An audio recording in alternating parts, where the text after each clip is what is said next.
Tanpa ragu. Kenapa ente tidak mengakui Muhammad sebagai nabi?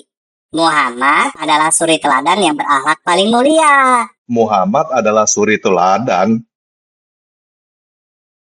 Kalau begitu, kenapa kamu bisa baca tulis seperti ahli kitab, Dul? Kenapa kamu tidak buta huruf seperti nabi kamu? Muhammad buta huruf adalah mukjizat.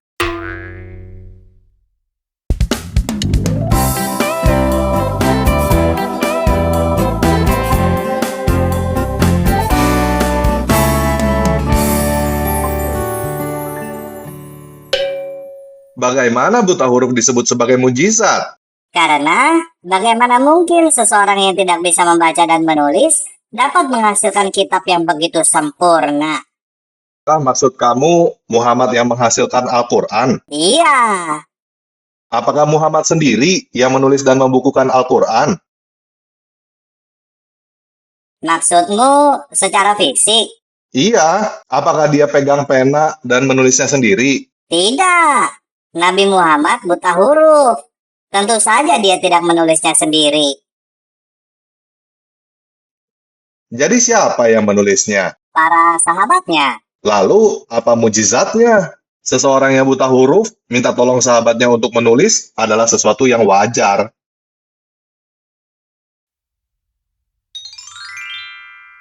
Nabi Muhammad hafal Al-Quran. Tidak, Dul. Muhammad lupa Al-Quran. Hah? Nabi lupa Al-Quran? Apa yang ente bicarakan? Nabi kamu tidak hafal Al-Quran. Tanpa ragu.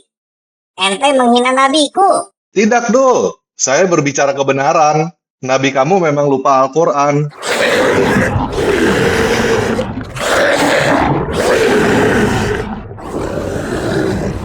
Tanpa ragu. Ente membuat aneh marah. Darah ente halal. Tenang, Dul. Jangan marah. Mari kita baca ini. Hadis Bukhari 5860. Nabi Shallallahu Alaihi Wasallam pernah mendengar seorang laki-laki membaca Al-Quran di masjid. Lalu beliau bersabda, "Semoga Allah merahmatinya. Sungguh ia telah mengingatkanku ini dan ini, yaitu ayat yang aku lupa dalam surat ini dan ini." Ini hadis palsu.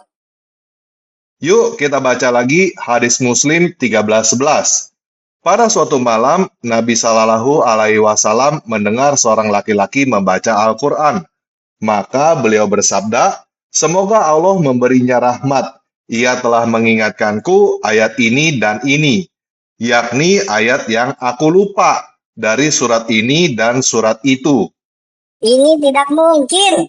Al-Quran mudah dihafal. Tidak, Dul. Al-Quran mudah dilupakan. Yuk kita baca hadis Muslim 1315.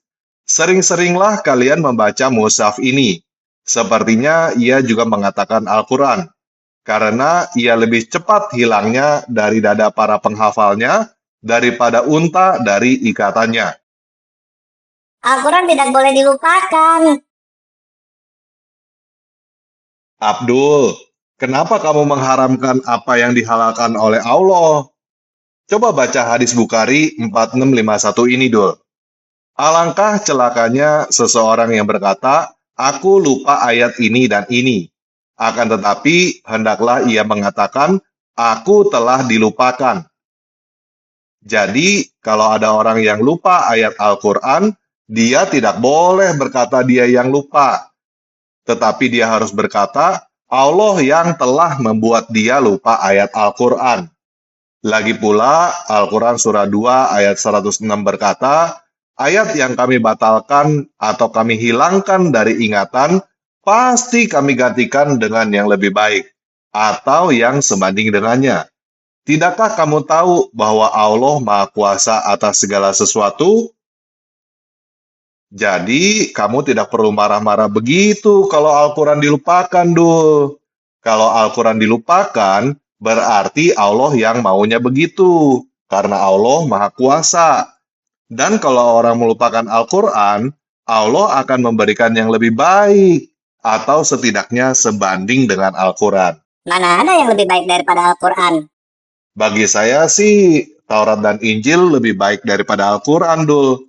Kronologi ceritanya jelas.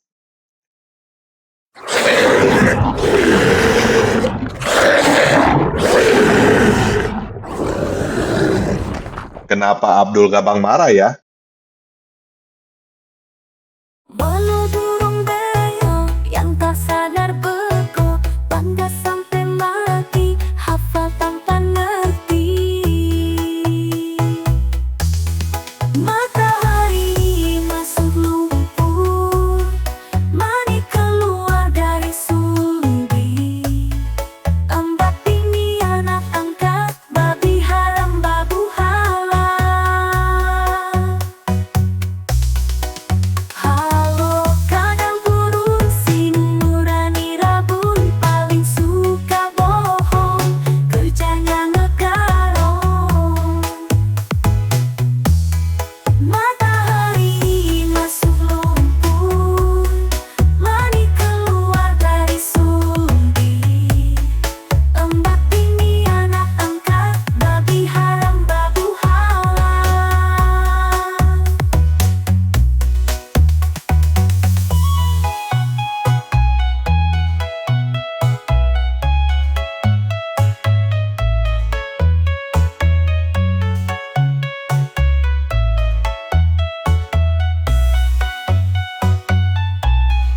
Halo kambing bondok, suka pamer jenggot, isi otak cabut, bocil pun digaul.